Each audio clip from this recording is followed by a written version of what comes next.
Hola, buenas tardes, noches. Hoy es miércoles 30 de mayo del 2018. Bienvenidos a la segunda edición de Zona de Debate. El día de hoy estaremos tocando temas muy interesantes, acordes a lo que está pasando y la coyuntura que está sucediendo en el día de hoy de las elecciones. Vamos a hablar un poco acerca de lo que son las encuestas nacionales. Estaremos tocando temas de lo que son coaliciones y alianzas. Estaremos viendo también el caso de Nestora Salgado, muy sonado. La postura de Beatriz Gutiérrez, esposa de Andrés Manuel, acerca de lo que debe ser la primera dama y lo que serían candidatos a diputados y senadores por Baja California.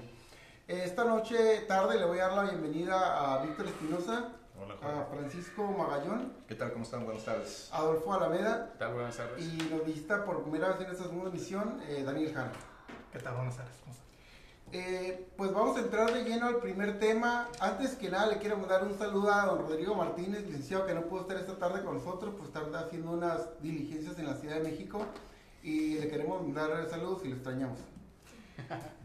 Empezaremos con el primer tema, que son encuestas nacionales, y les voy a pasar ahora sí la palabra. ¿Quién quiere empezar? Víctor. Sí, cómo no, Jorge, gracias. Buenas tardes, noches a todos los que nos están siguiendo en redes sociales. Efectivamente, este tema de las encuestas en general ha jugado un papel muy importante en todo el proceso electoral. A diferencia de lo que sucedía antes con las encuestas, que eran utilizadas sin mayor difusión, pero sobre todo en las casas de los candidatos, en los cuartos de guerra, para orientar o reorientar las campañas según las preferencias. Hoy las encuestas juegan un papel en este proceso electoral de propaganda política. Me parece que ese ha sido un cambio importante en esta ocasión. Y bueno, una de las particularidades, también hay que decirlo, de todo el proceso electoral es que básicamente las preferencias no se han movido. Es decir, desde que arrancamos hasta el día de hoy, que es la última encuesta difundida por el periódico Reforma, en todo el proceso el puntero no se ha movido, el segundo lugar no se ha movido y el tercer lugar tampoco. Es decir, esto ha sido muy interesante, porque a pesar de todo lo que ha sucedido en la campaña, no se ha logrado mover las preferencias. Y lo que nos dice esta encuesta de Reforma, que es la primera encuesta que es reconocida como una encuesta seria, es que Andrés Manuel López Obrador, el candidato de Juntos Haremos Historia, de la coalición del Morena, PT, Partido Encuentro Social, es que ha roto la línea del 50%, está a 52 puntos, seguido por Ricardo Anaya, de la coalición encabezada por el PAN, con 26, y en un tercer lugar José Antonio Meade, de la coalición encabezada por el PRI, con 19 puntos, lo cual es una brecha enorme la que se abre, que está seguida de otra de las encuestas serias de la semana, que fue la de Consulta Mitofsky, que también se abría, pero no a este grado. Vamos a ver cómo se comportan de aquí en adelante las encuestas, para saber si realmente esa es la tendencia. Empecemos a hablar de un hecho inédito, romper la barrera de los 50 puntos por un ¿Cómo candidato. es? ¿Tú qué opinas de esta nueva encuesta que está ahí en Reforma este día? Totalmente de acuerdo con lo que acaba de mencionar Víctor. Definitivamente no había habido un antecedente de esta naturaleza. Las encuestas que se habían utilizado en un evento de este tipo en años pasados, pues bueno, estaban muy lejos de alcanzar un número de este tipo. Sin embargo, sí quiero también resaltar que aunque la tendencia ya no debe de ser novedad, puesto que López Obrador prácticamente desde que arrancaron esas elecciones siempre había venido liderando las mismas, sí podemos notar que hay una variabilidad en cuanto a la tendencia del voto con respecto al candidato Anaya, ¿sí? En las encuestas pasadas o en el monitoreo anterior, Anaya contaba con el 30% de las preferencias. Entonces vemos que hay un descenso cuando se supone que su equipo o su cuarto de junto estaban ya trabajando en nuevas estrategias que buscaran una tendencia totalmente contraria a lo que nos refleja esta encuesta, ¿no? Que era la de repuntarla. Sin embargo, parece ser que no ha sido así. Seguimos otra vez con puntos pasados que pusimos sobre esta mesa. Algo tiene este candidato que no conecta, que no logra de alguna manera convencer a su electorado, que trae un tiempo que parecía que está estancado, pero ahora con los nuevos números pues vemos que va en descenso. Trae cuatro puntos menos, que si ustedes fijan la tendencia, son puntos que son repartidos pues prácticamente entre todos los candidatos, ¿no? O sea, casi se reparten de 1,5 puntos cada uno. Pero Andrés Manuel sube 4 puntos. Bueno, lo que pasa es que también veo que el que repunta también es José Antonio Meade. Con 2. Sí, con 2. Traía un 17 y ahora en esta última encuesta ya lo tenemos con 19. También el Le Bronco. ayudó que mucho el claramente- caso de Nestora Salgado, que tocaremos un poquito más adelante. A José Antonio Meade dicen que lo revivió, ¿no? Después de estar abajo, lo catapultó unos 2-3 puntitos, ¿no? El efecto espejo. Bueno, no olvidemos el asunto de Margarita, ¿no? Que ella se bajó del caballo, se retiró de la contienda. Y bueno, esos puntos también lo que me di cuenta en esa parte es de que se repartieron solamente entre dos, en Anaya y Andrés Manuel. Ahí fue el reporte de los puntos, donde nosotros teníamos la incógnita, ¿para dónde se van a ir estos puntos? Y lo analicé y vi las tendencias, para esos dos se fueron, y más los tomó Andrés Manuel. Entonces, esa gente que estaba siguiendo a Margarita, de alguna manera, tomó una decisión, ya lo representó, y sí, ese porcentaje que tenía Margarita se fue un poco más con Andrés Manuel que con Ricardo Anaya. Adolfo, ¿cómo ves la situación donde Ricardo Anaya supuestamente se ha comportado muy bien en los debates, ha estado muy parejito, ha estado muy concreto? Se debiera de ver un incremento en sus puntos, pero en este caso ha bajado un poco. ¿Por qué se cree que está atorado? Hay varios factores ahí, entre esos, por ejemplo, en el debate utilizó una imagen mutilada de la revista Proceso, y es algo que generó mucha controversia porque, pues al final de cuentas, lo que comentábamos en el programa anterior, si omites información, pues también crea sospechosismo. Y ese tipo de cosas es de las que la sociedad ya está harta, de que se oculte información. Al final de cuentas, creo que eso le afecta. ¿Qué afecta? Pues que Andrés Manuel va a la cabeza y cada vez parece que va arrasando con esto. Me parece muy de pronto increíble, porque acá hago una suma del porcentaje de votos que tienen juntos, y me refiero a Ricardo Anaya, a José Antonio Meade y a Jaime Rodríguez el Bronco, y juntos tienen 48%. Entonces, prácticamente ni unidos, con la encuesta que tenemos hoy de Reforma, ni unidos pudieran alcanzar a Andrés Manuel López Obrador, que prácticamente es un hecho histórico en tema estadístico, pero también en tema social.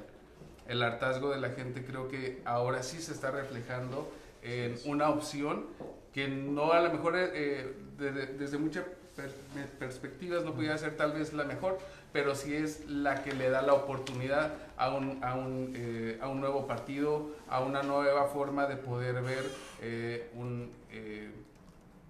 un presidente de la República, porque al final de cuentas Andrés Manuel López Obrador ha dado la imagen popular que la sociedad pide en este momento. Una de las cosas que van a ser interesantes de medir próximamente, porque también inició esta semana, es el impacto de la campaña de los empresarios, de los fuertes empresarios. Hoy se suma, ayer Larrea, el presidente del Grupo México, hoy Balleres, ¿no? del grupo de Palacio de Hierro y estos, y otra serie de empresarios fuertes que están llamando a votar a sus trabajadores contra Andrés Manuel López Obrador. Vamos a ver qué actitud tiene el INE, porque está prohibido el voto corporativo. Claro. Entonces vamos a ver si el INE discute esto, porque desde mi punto de vista hay una violación a la normatividad electoral, porque están llamando a no votar a sus trabajadores. Su opinión pues será muy respetable en términos individuales si lo hicieran, pero sus mensajes son a sus trabajadores, ¿no? Pero dicen específicamente no votar o reflexionar el voto. Hay de todo, pensar, ¿no? Hay de todo.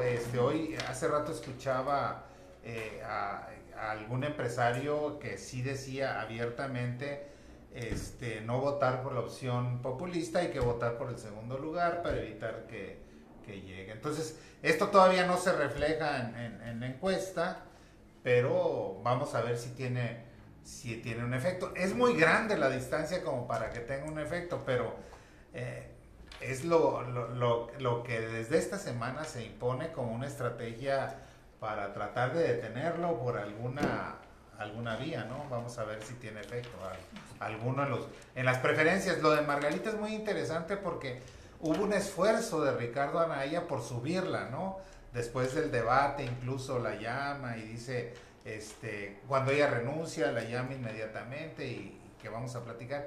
Pero la posición de Felipe Calderón esta misma semana pues rompió cualquier posibilidad. Se vuelve a lanzar contra Ricardo Anaya y desde mi punto de vista rompe con cualquier posibilidad de una alianza. Y para Margarita creo que no le conviene. Si están calculando que puede perder, daría al traste con su idea de lo que yo creo que van a querer hacer los Calderón, que es crear un nuevo partido. Pues aunque la gente de Margarita que está apoyando, a Margarita aquí en Baja California, el gobernador, el exsecretario de Trabajo Renato Sandoval y varios por ahí, se sumaron a la campaña de Jorge Ramos.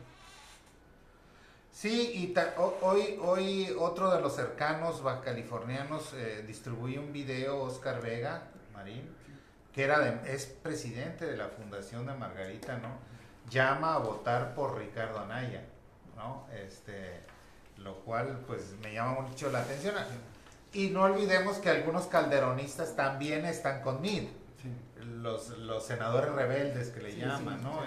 Roberto Gil Suárez, Salvador Vega, todos ellos desde un principio abiertamente estaban con Mid, ¿no?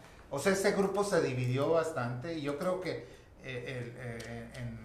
en términos prácticos lo que van a hacer, creo yo, es tratar de formar otro partido, ¿no? Bueno, lo que sí tenemos que estar conscientes es de que pues, ninguna encuesta define un ganador, ¿no? Simplemente nos da un norte de cómo están trabajando y bueno, con eso en mente, sí hay que pues, pedirle a la ciudadanía que haga un voto razonado, un voto bien pensado, que si no han tenido la oportunidad de ver los debates, pues para eso son, para que conozcan a los candidatos y que voten libremente. Ningún empresario, tiene el derecho de hacer tendencioso el voto de sus trabajadores, no lo debe de hacer, por eso son votos libres, pero sí, a lo que sí tenemos que hacer todos es invitarlos a que voten, ¿no? A que vayan a las esto urnas. que comenta Jara, es muy chistoso porque antes comentábamos, el voto es libre y secreto, ¿no? Y ahora parece que ya lo del secreto ya quedó en el pasado totalmente porque vemos a personalidades del espectáculo, empresarios, todo el mundo. Ahorita parece una tendencia casi.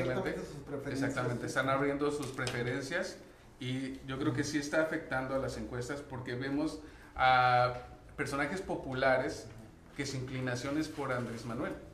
Entonces, de alguna manera yo creo que le beneficia directamente que, de todos los niveles, desde, me refiero a periodistas, cantantes, se están marcando su posicionamiento hacia Andrés Manuel.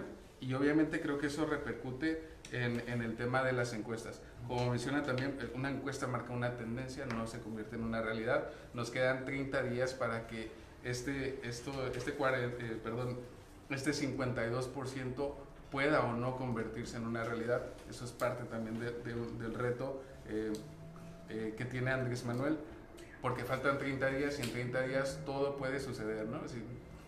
¿Tú qué esperas, Francisco, que pase? Está la tendencia ya muy marcada, Andrés Manuel con un 50 y tantos %. ¿Qué esperas que pase de aquí a un mes? Mira, pareciera que no va a pasar nada, Jorge. Como que la tendencia ya ahorita a esas alturas ya está más que cantada. Tendría que pasar algo muy, pero muy especial como para que nosotros pudiéramos percibir algún cambio en estos números.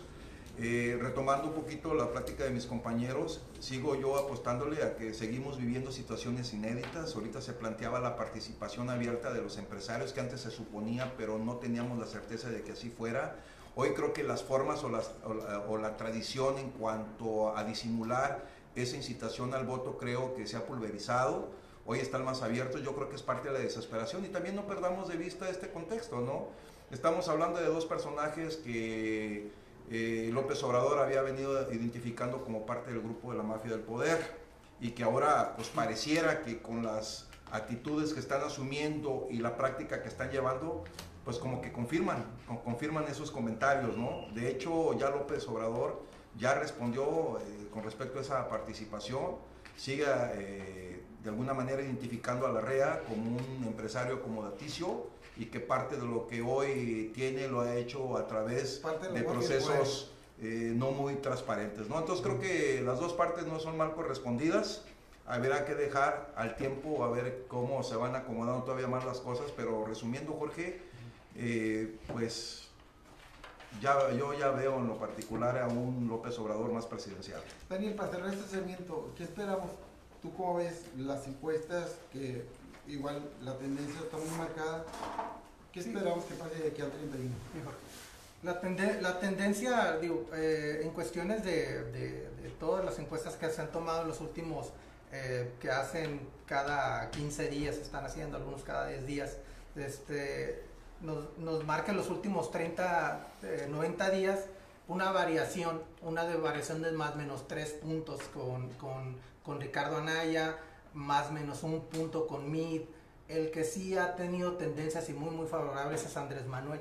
Entonces, si seguimos ese camino, yo creo que definitivamente Andrés Manuel va a ser el próximo presidente. Yo quisiera complementar con lo que estás mencionando, que pareciera que cualquier movimiento, por mínimo que hiciera, basado en estrategia o no del resto de los partidos, favorece a López Obrador. Que no habíamos visto también una situación de esta naturaleza en las elecciones pasadas. Ahora parece que todo, para bien o para mal, repercute en beneficio de él. Vemos los números como tienen una tendencia que ya Víctor acaba de mencionar, son inéditas. Nunca habíamos visto un candidato en la historia de las carreras presidenciales que estuviera por arriba del 50. Al menos digo, no se me viene a la cabeza solo cuando el PRI creo que jugaba solo.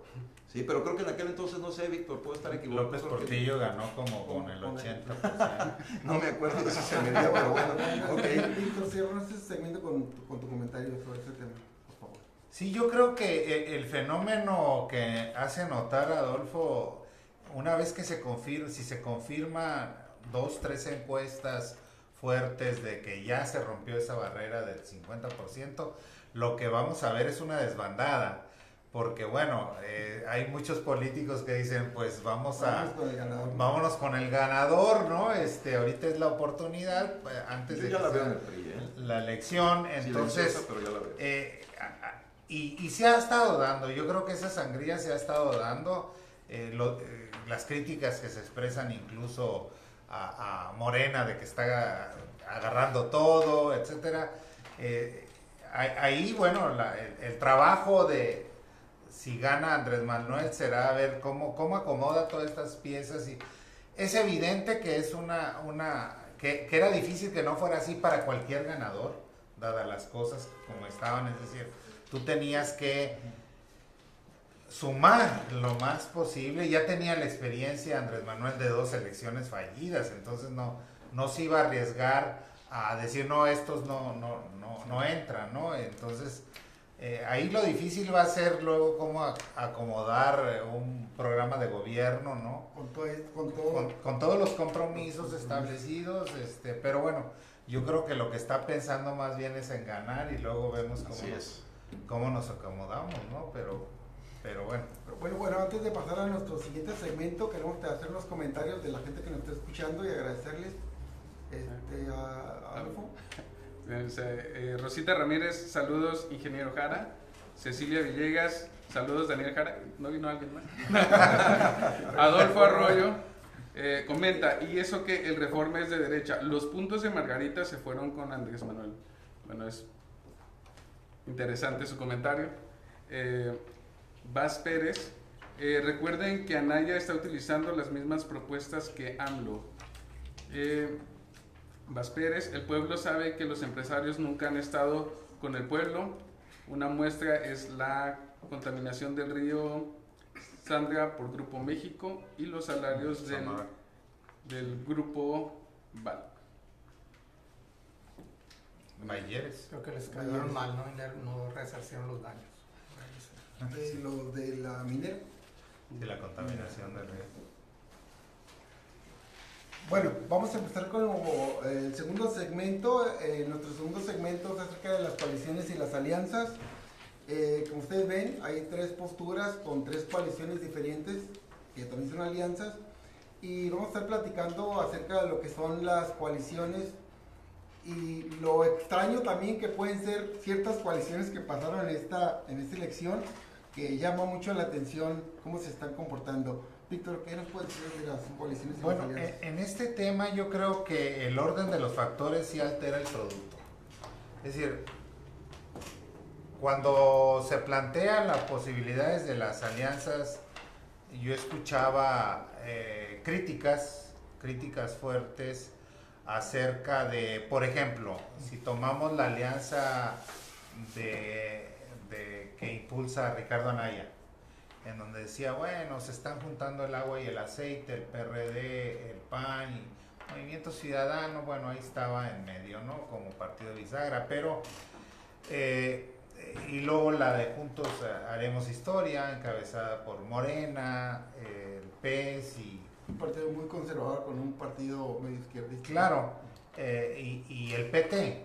Y luego teníamos la del PRI, que ya venía funcionando de manera regular, ¿no? El Verde con el PRI y Nueva Alianza, ¿no? Entonces yo lo que planteaba es que sí, el orden sí es importante, es decir, no es lo mismo una alianza PRD-PAN que una alianza PAN-PRD, no es casual, porque incluso si tú ves, el candidato es del PAN, eso, y el segundo lugar, la candidatura de Alejandra Barrales para la Ciudad de México fue parte de la negociación. Parte de los arreglos que tuvieron, ¿no? Y se decía que Dante Delgado, si ganaba, pues... Sí, para Veracruz. O iba a ocupar un cargo, iba a ser el jefe del gabinete, ¿no? Entonces, en el caso de Morena, PT, PES, pese a las críticas esas del tipo de partido que es el PES, pues claramente la hegemonía la tiene Morena. Y en el caso de PRI Verde Panal, pues la tiene el PRI, ¿no? Y ahí están los candidatos. Entonces, en unas elecciones tan competidas y bueno, en la mayoría de los países, las coaliciones son una constante. Lo que pasa es que en México no estábamos acostumbrados a las elecciones porque siempre ganaba el PRI. Entonces, y los otros partidos eran realmente, no sé, el PARM, el PPS, eran partidos que realmente se unían para ganar. Partidos franquicia que le llamaban. Partidos franquicia. Entonces, hoy las coaliciones son necesarias para ganar una elección. Bueno, si gana con ese porcentaje Andrés Manuel, pues no era necesaria la alianza, ¿no? Morena se iba a quedar prácticamente con todo, pero bueno, era un partido nuevo, el más nuevo de todos. Realmente es un fenómeno que no se había dado nunca en México, que un partido nuevo ganara tanto como puede ganar. Incluso los números de Consulta Mitofsky es que gana mayoría absoluta en ambas cámaras. Que también es Absoluta, o sea, la mitad más uno, eso es... O sea, va a haber gobierno unificado cuando pensábamos que iba a ser dividido y muy competido. Ese es el fenómeno, pero... Carro completo, Sandra Lesi por el PRI. Carro completo, eso es lo que más llama la atención, ¿no? ¿Cómo ves, Francisco, tú, las alianzas y las coaliciones que estamos? Pues sí, digo, habría de mi parte muy poco que agregar a lo que Víctor bien acaba de mencionar. Es muy difícil, como dice Víctor, que ahora como están las cosas y como se ha abierto la posibilidad del voto ciudadano, que un solo partido pueda arrasar, como en la vieja época del PRI. Sin embargo, lo que también creo yo que no debemos de dejar pasar por alto, pues es que también las filosofías que respaldaban o eran la parte fundamental de todos los partidos se había pulverizado. acabamos ahorita de decir los comentarios que se vertían con respecto a la alianza del PRD y del PAN, partidos filosóficamente totalmente opuestos y que ahora eso lo han dejado a un lado, ¿no? Entonces también no deja de llamar ese tipo de coaliciones al ciudadano que no ve sano ni ve transparente que dos partidos que antes traían rutas totalmente distintas por cuestiones de intereses decidan unificarse y al parecer nos da la impresión de que van el poder por el poder. O sea, no importan las filosofías, ¿sí? Que antes todo el mundo defendía, ahora vamos por las posiciones y por ver a ver qué pedacito del pastel nos va a tocar. Anaya lo justificaba que en Alemania y en Chile se habían dado coaliciones muy parecidas, se había ganado la oposición con coaliciones medias raras también. Pues sí, pero México es otra cosa, Jorge, digo, sí hay ese antecedente, pero pues también digo, hay causas que a lo mejor allá se acomodaron y que justificaba que esas alianzas se dieran. Hoy estas alianzas para mí son huecas, no hay nada de fondo que lleve de manera transparente a esas uniones más que, insisto, ir por las posiciones y por tener poder. ¿Cómo ven las coaliciones, Pablo? Fíjate, aquí en particular en Tijuana le ha funcionado a PRD hacer alianza con PAN. Eso se ha visto continuamente. Gracias a ello tenemos un gobernador panista. ¿Para qué funcionan y cómo van a funcionar las alianzas? Pues bueno, efectivamente ya perdieron a lo mejor su esencia los partidos, ¿no? De entrada, la esencia de los partidos, un PRD de izquierda, unido con un PAN de ultraderecha, un PT unido con Morena y en medio un PES ahí también de ultraderecha. Entonces, de pronto parece que efectivamente lo comenta, no tiene a lo mejor un sentido más que el propio de lograr ganar. Al final de cuentas, efectivamente, ese es el punto de hacer una coalición, ganar o tener una mayoría en el Congreso. Y lo van a lograr. Digo, Andrés Manuel López Obrador lo está logrando. En la encuesta de Reforma también se menciona pues que se va a llevar la mayoría en el Congreso. Mitowski lo menciona. Entonces, ¿para qué sirve? Pues precisamente para lo que está logrando Andrés Manuel, tener la mayoría en el Congreso. Daniel, ¿cuál es tu posición acerca de esto? Sí, mira, a mí me llama mucho la atención en las cuestiones de las alianzas, que digo, como bien lo mencionaron, yo lo veo como las cuestiones del idealismo, ¿no? El idealismo en cuestiones de cómo presentan sus ideas estructuradas, los nuevos proyectos. Y me voy a tiempo atrás cuando ganó Ernesto Rufo y había mucho impulso de la ciudadanía para que ganara Ernesto Rufo. De hecho, se protegió los mismos ciudadanos las urnas. Pero lo que veo es que de alguna manera ahorita Morena, que es el partido populista, llámesele populista, pero de alguna manera escucha las necesidades del pueblo, ¿no? Ahorita va a suceder a la vuelta de 10 años que va a dejar de escuchar las necesidades del pueblo. Espero que no suceda, ¿no? Que realmente le dé un resultado a los ciudadanos que voten por él y si es nuestro próximo presidente, pues que nos dé resultados y sea concreto, ¿no? Sea concreto, enfoque muy bien más que nada cumpla con sus promesas de campaña y ante todo que dice que va a cumplir una de sus promesas de campaña es primero los pobres, y creo que es un área muy marginada que ha estado por mucho tiempo marginada, y creo que es tiempo de que ya se atienda esa área que ha estado por décadas olvidada.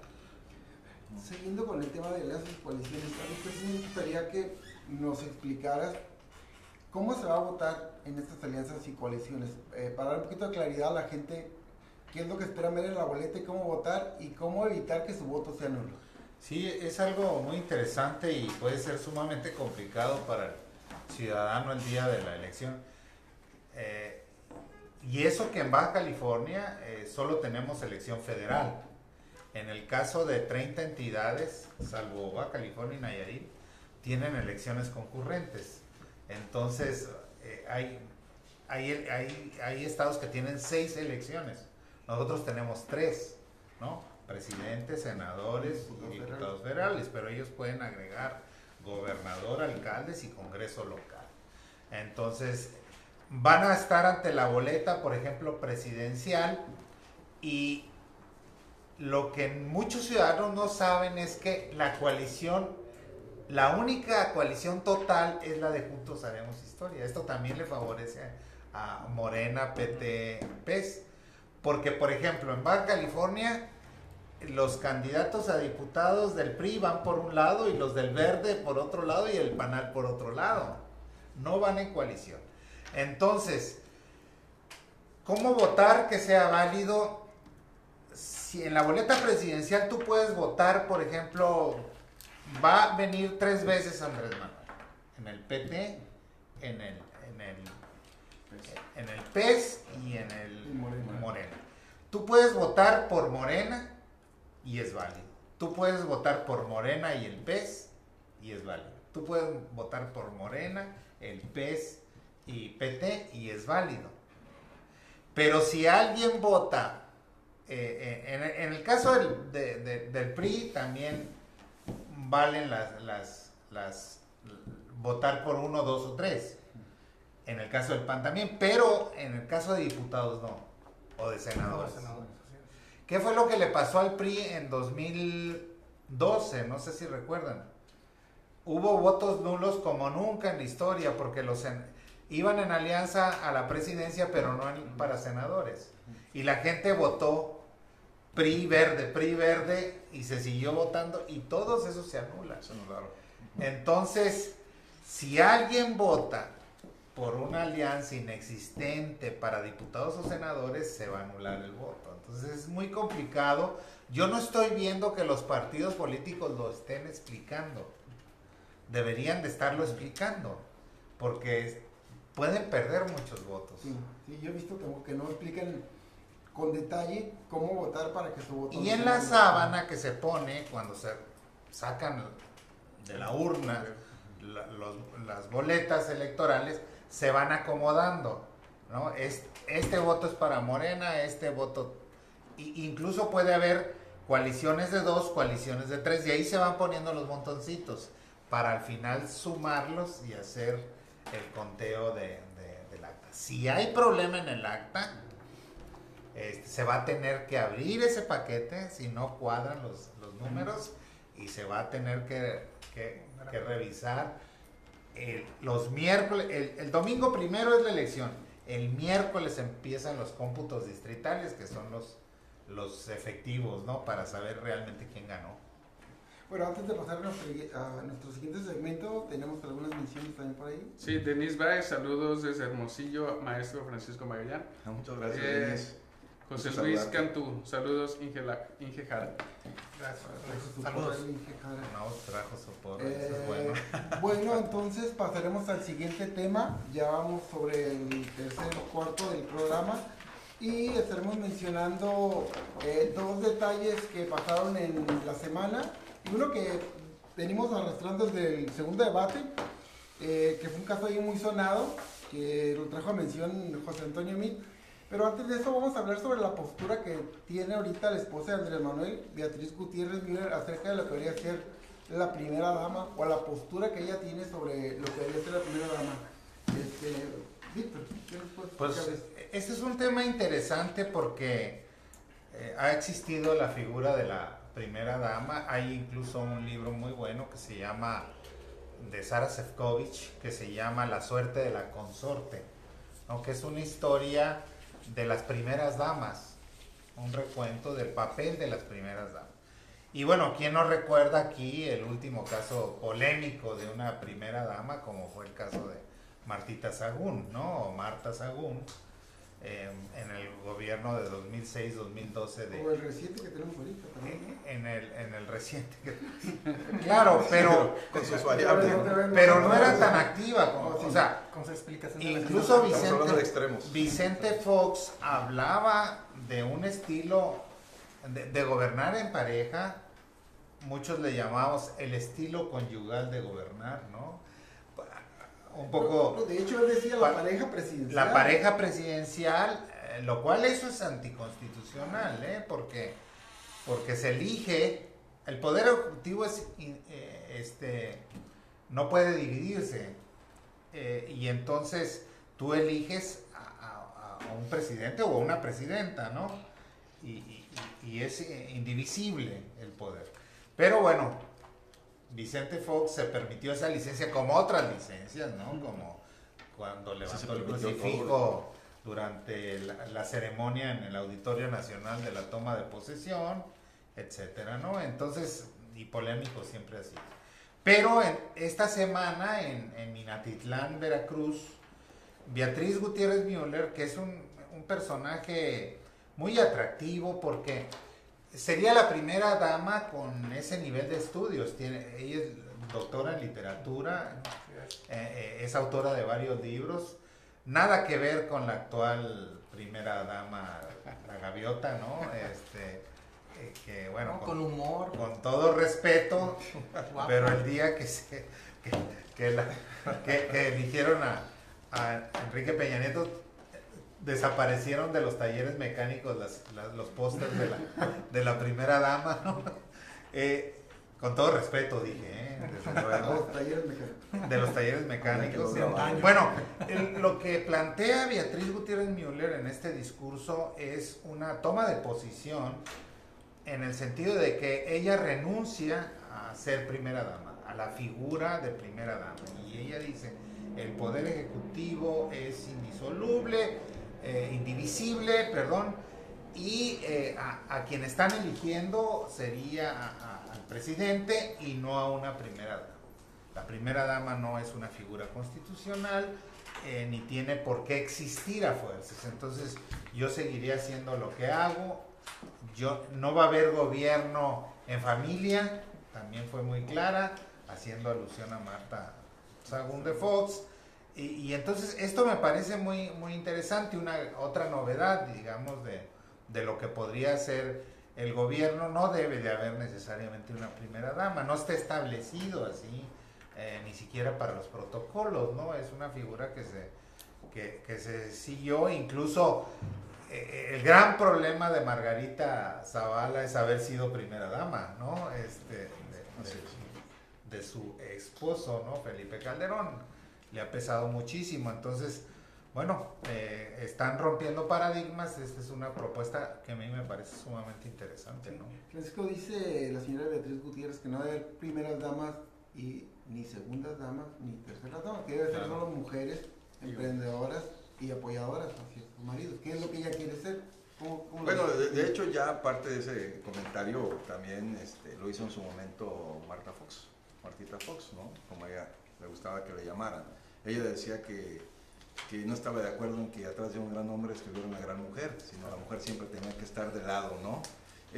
Pues sí, yo estoy totalmente de acuerdo. Lo que sí quiero volver a insistir es que pareciera que cada vez que nos acercamos a la posibilidad de que López Obrador pudiera llegar a ser presidente, pues a algo que nos vamos a tener que acostumbrar los mexicanos es a los cambios constantes, ¿no? Cada paso que damos, aunque sea por mínimos detalles, estamos viendo que está rompiendo con esquemas, con paradigmas, como bien dice Víctor. Y esto de la primera dama, pues creo que es un paso bastante significativo. Tendríamos que darle el beneficio de la duda, tenemos que dejar que el tiempo llegue y observemos de cerca el comportamiento que ella estaría asumiendo, ¿no? Si es que su esposo llegara a la presidencia. Lo que sí no deja también de llamarme la atención es que los mexicanos por naturaleza veíamos en esa posición como que cierto airecito de romanticismo, ¿no? Siempre como que la primera dama le daba ese toquecito hogareño a los pinos, o que siempre lo que se resaltaba o lo que más se hacía notar era que pues cambiaban los cubiertos, la decoración, el color de algunas paredes, en fin. Pues bueno, está muy interesante el comentario, pues hay que estar al pendiente. Se me hace que es bastante bueno lo que ella está mencionando, pero difícil para nosotros los mexicanos el acostumbrarnos a no ver al presidente acompañado de una primera dama. Entonces va a generar un hueco que pues si no va a ser tan difícil de llenar, sí como que lo vamos a extrañar mucho. Sí, ¿tú cómo ves, Adolfo, la posición que tiene la señora Beatriz? Pues, me parece un mensaje muy claro de parte de ella, pero en un sentido de libertad.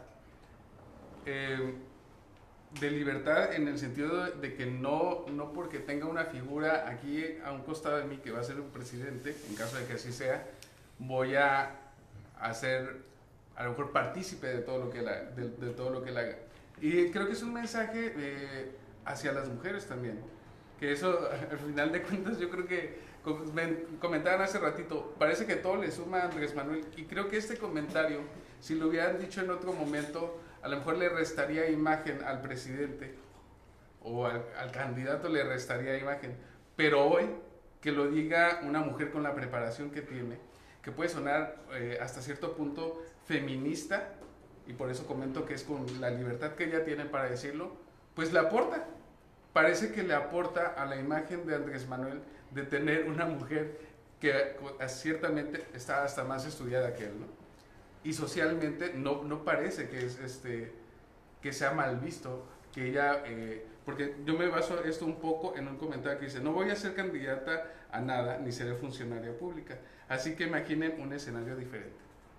O sea, prácticamente no está pintando su raya, pero también está diciendo actuaré con libertad, ¿no? Y eso creo que es un mensaje muy interesante y muy importante. Sí, totalmente de acuerdo. Que también mencionó que no va a ser un adorno más en la figura presidencial. O sea, no va a ser ella un adorno más, no va a ser una parte donde siempre la primera dama tomó, o sea, tenía de alguna manera participación de llamar la atención. Un protagonismo a lo mejor en las visitas de Estado, que las noticias era de qué vestido portó, que se puso, que no se puso, más en la que parte se saludó. elitista, no más en la parte de gravedad TV, ¿no? De hecho lo comenta ella, y dice que decir primera dama es algo clasista. Actos proto. Sí. O cómo priorizaba el presupuesto, ¿no? Exactamente. Sí. Sí, yo lo que veo, bueno, la postura de Beatriz es estoy de acuerdo de que sí lo vamos a extrañar, la parte de la primera dama, más sin embargo, pues lo hace por cuestiones de libertad y también para evitarse posiblemente calumnias y calumnias con la familia y todo eso.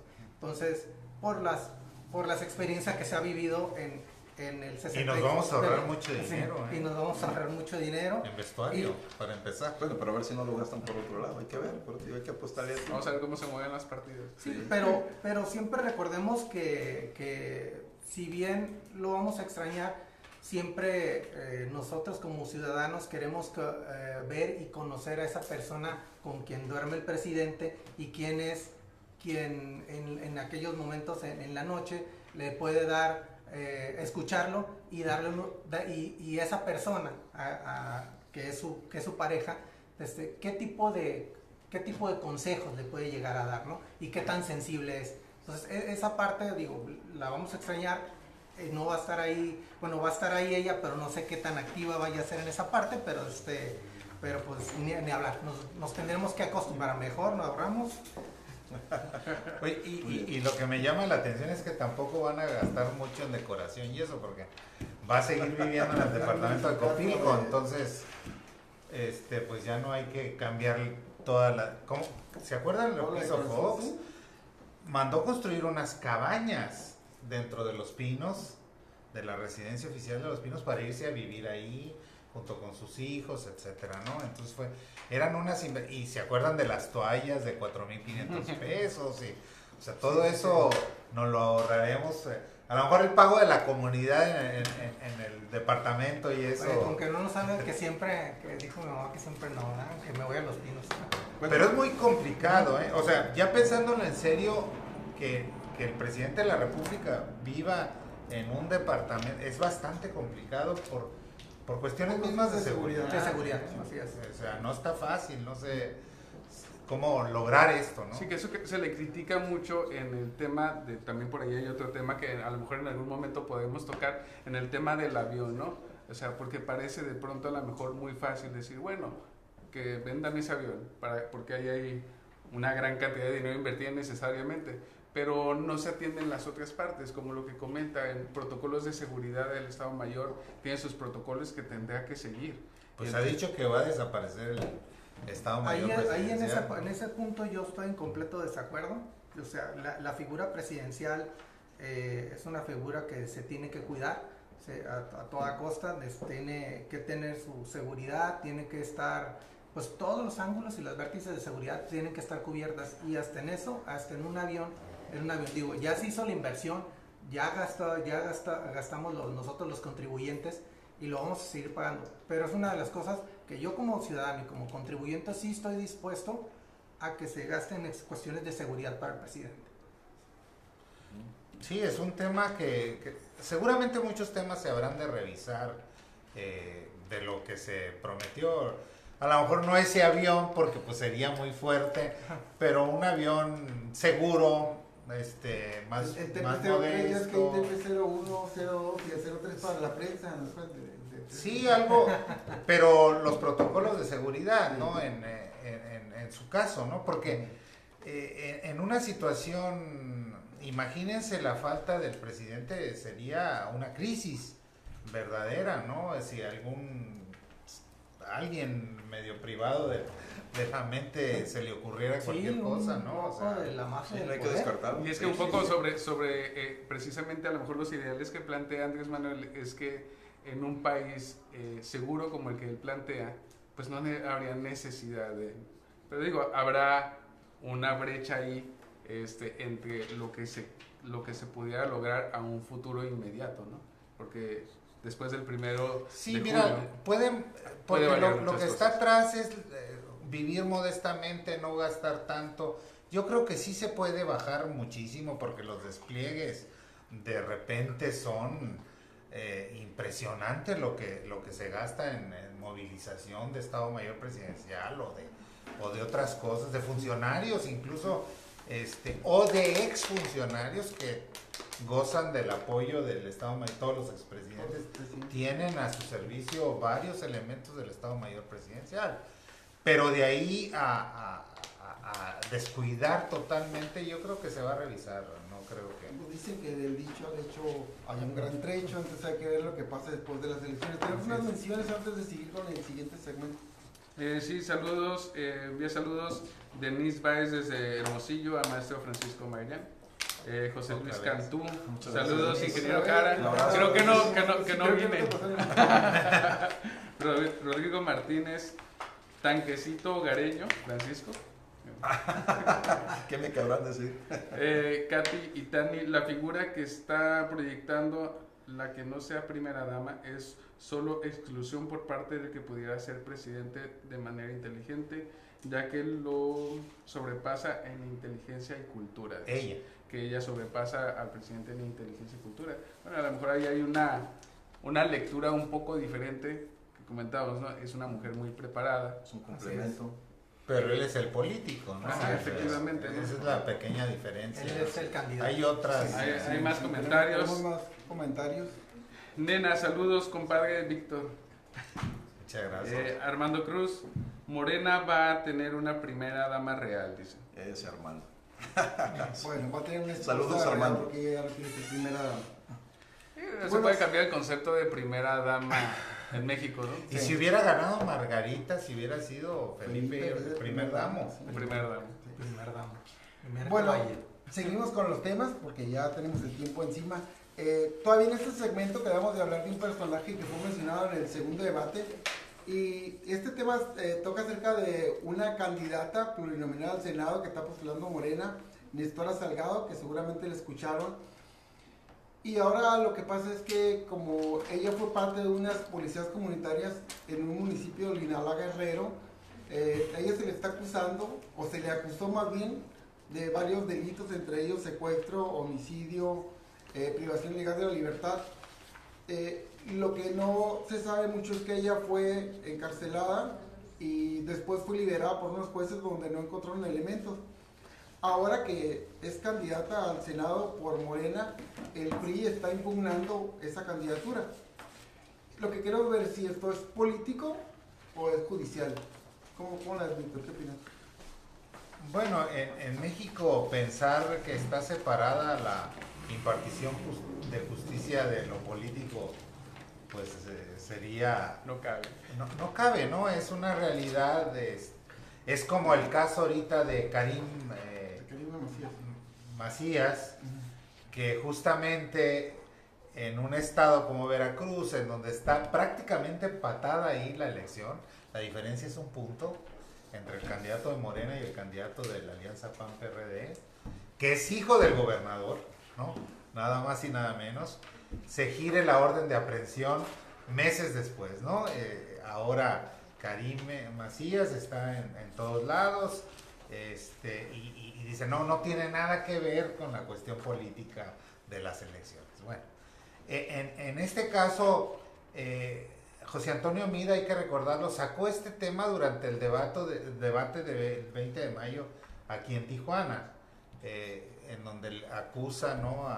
Y le deja un papel a Andrés Manuel de un supuesto mensaje que manda ella solicitando 5,000 pesos a los padres de un niño secuestrado, ¿no? Las 3 jueces federales la exoneraron, ¿no?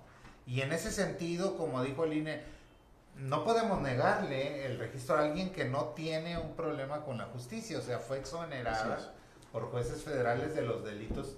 Estuvo presa casi 3 años, también hay que decirlo, ¿no? Fue considerada por las comisiones de derechos humanos a nivel internacional de una presa política, ¿no? Porque no había elementos suficientes para decir que había cometido. Pero ahora está tomando otro cariz el asunto, de ayer acá, el tema de la doble nacionalidad que efectivamente tiene Néstora Salgado. Ella nació en Olinalá, Guerrero, pero adquirió la nacionalidad norteamericana. Y entonces, por ahí se van a ir, porque lo otro ya está exonerada judicialmente, pero yo creo que por ahí va el pero asunto, está ¿no? exonerada, pero lo que es el Ministerio Público volvieron a abrir el caso y estuvieron en contra del juez. Entonces el caso no está cerrado. Ahorita se encuentra abierto, no lo han tocado, o sea, está abierto el caso, no está cerrado, hasta que presenten nuevas pruebas el Ministerio Público. En el caso, digo, ahorita escuchamos en las partes de algunos noticieros donde se están entrevistando, de hecho había un caso donde habían secuestrado a 2, dentro de varios que manejaban como secuestro, a 2 menores de edad. Y bueno, dentro de los documentos, de los expedientes, donde le dan la libertad y justifican los jueces por qué le dan la libertad, algo interesante ahí es que José Antonio Meade, él menciona una parte de una conversación en la parte de la plática que está levantando el Ministerio Público a los padres, pero no hace una mención sobre la siguiente página del expediente, donde existen contradicciones de estos padres y no proporcionan la información, y lo hace al juez que deseche esa información debido a que no hay una elocuencia entre lo primero que... Pues es en donde entra el sospechosismo, ¿no? Exactamente. De la utilización y que reactivan el caso, ¿no? Casualmente, o sale a la superficie casualmente después de la mención que se hace, ¿no? De hecho, el fiscal de Guerrero abrió el caso, la Fiscalía de Guerrero abrió el caso, tiene hasta el 14 de junio para emitir procedencia o no, si hay procedencia para seguir con el caso. Fue el caso de Mireles, también, que me extraña que no lo hayan sacado, porque él iba en las listas plurinominales de diputados, ¿no? Que estuvo preso 4 años también, que era también comandante de las policías comunitarias, también fue acusado, etcétera, y salió en libertad, ¿no? Pero en este caso vamos a ver la resolución del INE respecto a la nacionalidad. Nuestra Constitución es bastante restrictiva en ese sentido, y a lo mejor sería una buena ocasión para hacer una discusión nacional. Es decir, tú tienes limitaciones serias aun cuando seas tienes limitaciones para ciertos cargos y no para otros, por ejemplo, ¿no? O sea, en este país, como está la ley de población, tú puedes ser presidente de la República con doble nacionalidad, aunque no renuncies a ninguna, pero no puedes ser diputado o senador, ¿no? Entonces, lo cual es una contradicción a todas luces. Ojalá que el tema sirviera para iniciar una discusión sobre eso. Ahorita uno de los problemas es de que no se deja notificar ni en su casa, ni ella va a presentarse para recibir notificaciones. Ahorita el 25 de junio tiene una audiencia con juez, pues esperemos a ver si se presenta o no se presenta. Ella lo que está buscando definitivamente es el fuero constitucional. Pero en cuestión de su candidatura ya no está. Ayer el ministro Nassim venía escuchando las noticias, dice, su candidatura ya está fija, ya está dura, ya no se puede hacer nada.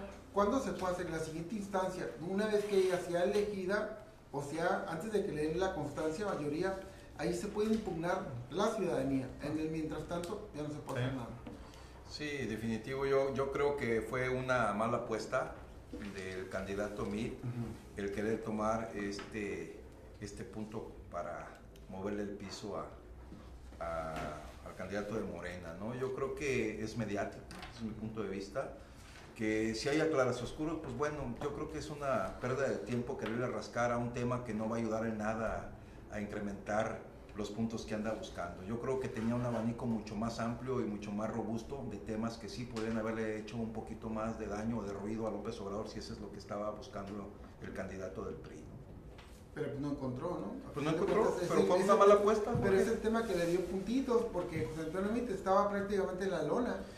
Está en la lona. Ahora con este nuevo caso de Nestora Salgado, subió, despertó, le están diciendo los comentócratas, que después leemos tu artículo, tu columna, que sí, ahora sí, muy buena, donde los comentócratas están actuando hasta con dolo, hasta de mala fe ahora con las elecciones. Como están mirando que hay una clara tendencia donde Morena y Andrés Manuel van a la cabeza, y hasta los mismos comentócratas y los mismos noticieros a nivel federal están actuando como si no quisiera que llegara, como que si estuvieran en contra de la voluntad de la mayoría del pueblo, en este caso, ¿no?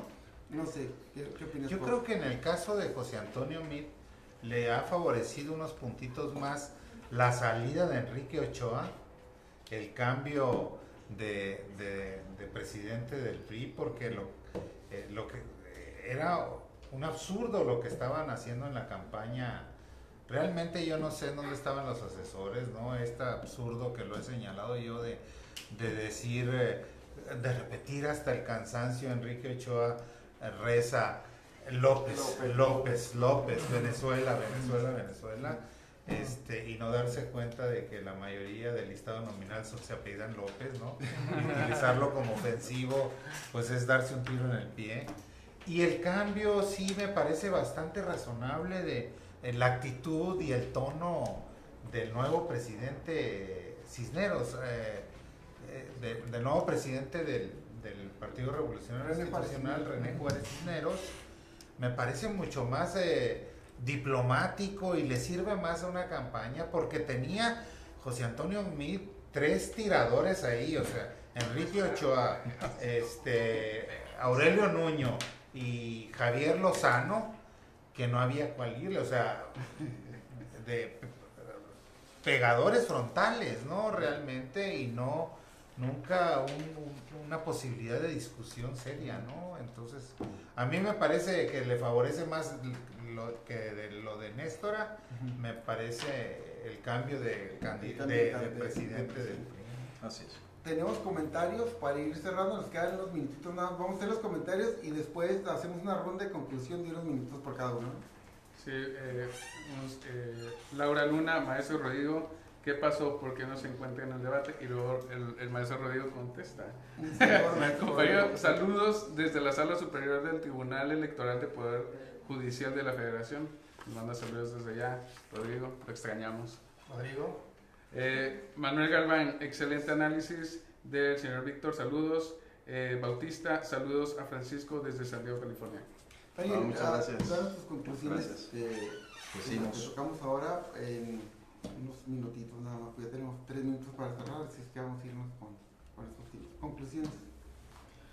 Ahorita a lo que voy, pues podremos concluir en el tema de Salgado, que bueno, que se utilizó con fines políticos. Sí hay que estar muy atentos, pues el tipo de personas que proponemos para un Senado o para una Diputación, ¿no? Donde su personalidad y que sea comprobable que sea la honradez de la persona, ¿no? En la parte de las tendencias, tendría que haber una catástrofe para Andrés Manuel que lo haga bajar 5 puntos y un super acierto de Ricardo Anaya que lo haga subir 5 puntos, como para que pudiera darse con esa parte de los que no están decididos ahorita para votar, que puedan llegar a modificar, que sería muy raro. Ahorita las tendencias, ahorita las tendencias que hemos visto, pues indican que va a ser el nuevo presidente. Hay por ahí una frase que dice que en la política no hay casualidades, ¿verdad? Y yo creo que el caso de Néstor Salgado tiene que ver con eso, precisamente. No es arbitrariamente, evidentemente es un ataque que no funciona, a lo mejor dentro de su estrategia no funcionó como lo planeaban. Respecto a las estadísticas, pues hay una tendencia muy marcada y a lo mejor la novedad es que está arriba ahorita en la encuesta de Reforma con 52 puntos. Pero sin embargo, no es una novedad que está arriba. Y como digo, si la tendencia sigue así, hay 30 días que nos separan de las elecciones, todo puede pasar, pero la probabilidad dice que lo más probable es que Andrés Manuel sea el próximo presidente de la República. Francisco. Sí, efectivamente, las tendencias están muy marcadas. Yo creo que, al igual que mis compañeros, tendrá que pasar algo fuera de lo normal, algo que no estuviéramos considerando ahorita en esta mesa como para que esa tendencia se revierta. Y lo de Nestora, bueno, pues yo sigo apostando de que fue un mal tema que haya escogido MIT para pegarle a López Obrador, y si en todo caso hubiera sido bueno, pues creo que se escogió ya muy tarde. Ahorita yo creo que MIT ya debería de ir pensando a qué se va a dedicar. Y ya se dieron cuenta de que nadie hablamos de que ya viene un tercer debate. O sea, ya no hay expectativa alguna de que vaya a pasar algo realmente, ¿no? Pero todos nos vamos a Mérida, ¿no? Pues habría que ir a Mérida, ¿no? Pero sí, yo creo que lo que puede pasar si se se confirman en otras encuestas, la pregunta va a ser quién va a cerrar, bien va a pagar la luz, ¿no? Porque yo creo que ha de ser terrible en un cuarto de guerra estar viendo los datos, ¿no? Que por más que le busques por todos lados, no hay forma, al contrario, se te revierte, ¿no? Y eso puede provocar, creo yo, porque en la victoria todo el mundo pues está muy cohesionado, unido, pero en la derrota empiezan las fricciones. Ya se habla insistentemente de una ruptura al interior del cuarto de guerra de Ricardo Anaya, con la probable salida de Jorge Castañeda, por ejemplo, ¿no? Que ya hay pleitos muy fuertes. Evidentemente, cuando vas perdiendo, esto puede, sí, es parte de la desesperación. Suceder. Yo creo que hay cosas muy interesantes que tratamos aquí, lo de la desaparición de la figura de la primera dama, la utilización de los casos judiciales con fines políticos, no solo de Néstor Salgado, sino también el de Veracruz, ¿no? De la ex primera dama de Veracruz.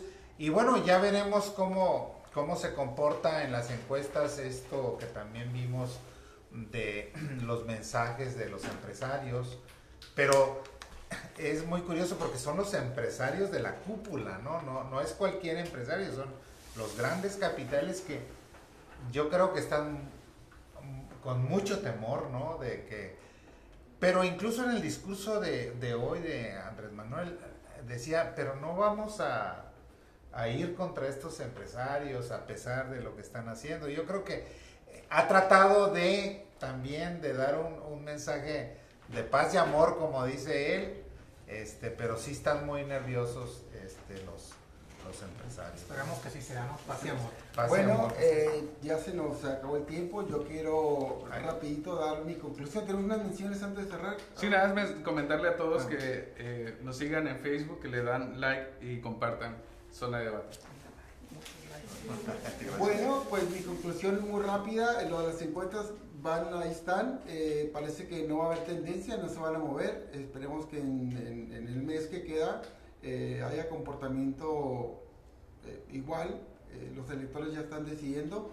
Néstor Salgado, el tribunal va a decidir también qué va a pasar antes de la elección. Bueno, después de la elección será, antes de que den la constancia y mayoría. Y lo de las coaliciones fue muy claro acerca de lo que son las coaliciones, cómo se debe votar y los sui generis que fueron estas coaliciones. Les quiero agradecer a la producción, a Marina Ramírez en la producción, a Frida Sofía en las fotografías, en las cámaras, a Leslie en la fotografía, y los esperamos el próximo miércoles. Se me olvidaba Karen, se me andaba olvidando. Karen Vallarta y Janet Rodríguez también estuvieron trabajando en la producción. Los esperamos el próximo miércoles a las 6 de la tarde y Hora del Pacífico. Hora del Pacífico. Muchas gracias. Buenas Hasta tardes. luego. Buenas tardes.